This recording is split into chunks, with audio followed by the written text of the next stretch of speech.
Tungabhadra ಡ್ಯಾಂನ crust ಗೇಟ್ಗಳ ಬದಲಾವಣೆ ಜೊತೆಗೆ ಈಗ ಚೈನ್ ಬದಲಾವಣೆಗೂ ತುಂಗಭದ್ರಾ ಮಂಡಳಿ ಟೆಂಡರ್ ಕರೆದಿದೆ. ಚೈನ್ ವೀಕ್ನಿಂದಾಗಿಯೇ ಗೇಟ್ ಕಿತ್ತು ಹೋಗಿದ್ದು ಅಂತ ತಜ್ಞರು ಸಲಹೆ ಕೊಟ್ಟಿದ್ರು. ಈ ಬೆನ್ನಲ್ಲೇ ಚೈನ್ ಅಳವಡಿಕೆಗೆ ಮುಂದಾಗಲಾಗಿದೆ. ಇದರಿಂದಾಗಿ ತುಂಗಭದ್ರಾ ಜಲಾಶಯದ ಕ್ರಸ್ಟ್ ಗೇಟ್ ಹಾಗೂ ಚೈನ್ ಅಳವಡಿಕೆ ಕಾರ್ಯ ಮತ್ತಷ್ಟು ನಿಧಾನ ಆಗುತ್ತಾ ಅನ್ನೋ ಆತಂಕ ರೈತರಲ್ಲಿ ಶುರುವಾಗಿದೆ. ತುಂಗಭದ್ರಾ ಡ್ಯಾಂ ಗೇಟ್ಗೆ ಚೈನ್ ವೀಕ್ ಗಂಡಾಂತರ. ಚೈನ್ ಅಳವಡಿಕೆಗೆ ಟೆಂಡರ್, ರೈತರಿಗೆ ಟೆನ್ಷನ್. ಉತ್ತರ ಕರ್ನಾಟಕದ ಬಹುತೇಕ ಜಿಲ್ಲೆಗಳಿಗೆ ತುಂಗಭದ್ರಾ ನೀರೇ ಜೀವನಾಡಿ. ಈ ನೀರನ್ನೇ ನಂಬಿಕೊಂಡು ಲಕ್ಷಾಂತರ ಜನ ಬದುಕು ಕಟ್ಟಿಕೊಂಡಿದ್ದಾರೆ. ಕಳೆದ ವರ್ಷ ಆಗಸ್ಟ್ 10ನೇ ತಾರೀಕು ಇದೇ ಡ್ಯಾಂನ 19ನೇ ಕ್ರಸ್ಟ್ ಗೇಟ್ ಕಿತ್ತು ಹೋಗಿತ್ತು.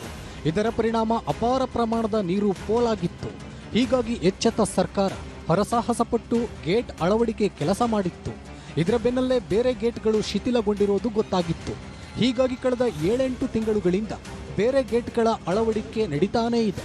ಇದರ ಮಧ್ಯೆ ಡ್ಯಾಂಗೆ ಭೇಟಿ ನೀಡಿದ್ದ ತಜ್ಞರ ತಂಡ ಕ್ರಸ್ಟ್ ಗೇಟ್ ಕಿತ್ತು ಬರಲು ಕಾರಣ ಏನು ಅನ್ನೋದರ ಮಾಹಿತಿ ಕಲೆ ಹಾಕಿತ್ತು. ಇದೀಗ ಅದರ ವರದಿ ನೀಡಲಾಗಿದ್ದು ಚೈನ್ ವೀಕ್ ಆಗಿರೋದೇ ಕಾರಣ ಅನ್ನೋದು ಗೊತ್ತಾಗಿದೆ.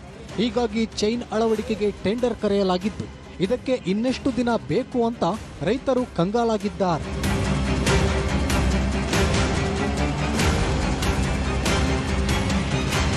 ಈಗಾಗಲೇ ಡ್ಯಾಂನ 33 ಕ್ರಸ್ಟ್ ಗೇಟ್ಗಳ ಬದಲಾವಣೆ ಕಾರ್ಯ ನಡೆಯುತ್ತಿದೆ. 54 ಕೋಟಿ ವೆಚ್ಚದಲ್ಲಿ ಕಾಮಗಾರಿ ಮಾಡಲಾಗ್ತಿದೆ. ಆದ್ರೀಗ ಚೈನ್ ಬದಲಾವಣೆ ಮಾಡಬೇಕು ಅಂತ ತಜ್ಞರು ಸೂಚಿಸಿದ್ದಾರೆ.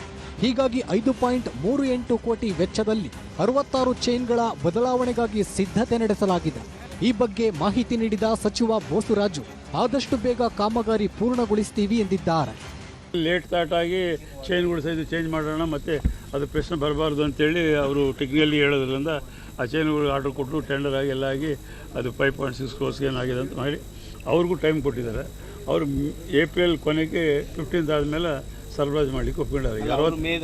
ಅದೇ 66 ಚೈನ್ ಬೇಕಾಗ್ತವೆ. ಈಗ ಪ್ರಿಪೇರ್ ಮಾಡಬೇಕು. ಈ ಸೈಜಿನ ಮೇಲೆ ಆರ್ಡರ್ ಕೊಟ್ಟಿದ ಮೇಲೆ ಅವರು ಟೆಂಡರ್ ಆದಮೇಲೆ ಮಾಡಬೇಕಾಗಿತ್ತು. ಅದು ಸ್ಪೀಡಾಗಿ ಮಾಡ್ತಾ ಇದ್ದಾರೆ ಅವರು. ಒಟ್ನಲ್ಲಿ ಕ್ರಸ್ಟ್ ಗೇಟ್ ಅಳವಡಿಕೆ ಜೊತೆಗೆ ಈಗ ಚೈನ್ ಬದಲಾವಣೆ ಕಾರ್ಯವೂ ಶುರುವಾಗಿದೆ. ಆದಷ್ಟು ಬೇಗ ಎಲ್ಲ ಕೆಲಸವೂ ಮುಗಿಯಬೇಕಿದೆ. ಅಪ್ಪಿತಪ್ಪಿ ನಿರ್ಲಕ್ಷ್ಯ ವಹಿಸಿದ್ರೆ ರೈತರು ಆತಂಕಕ್ಕೀಡಾಗುವುದು ಖಾಯಂ. ಶರಣಪ್ಪ ಬಾಚಲಾಪುರ, ನ್ಯೂಸ್ 18 ಕೊಪ್ಪಳ.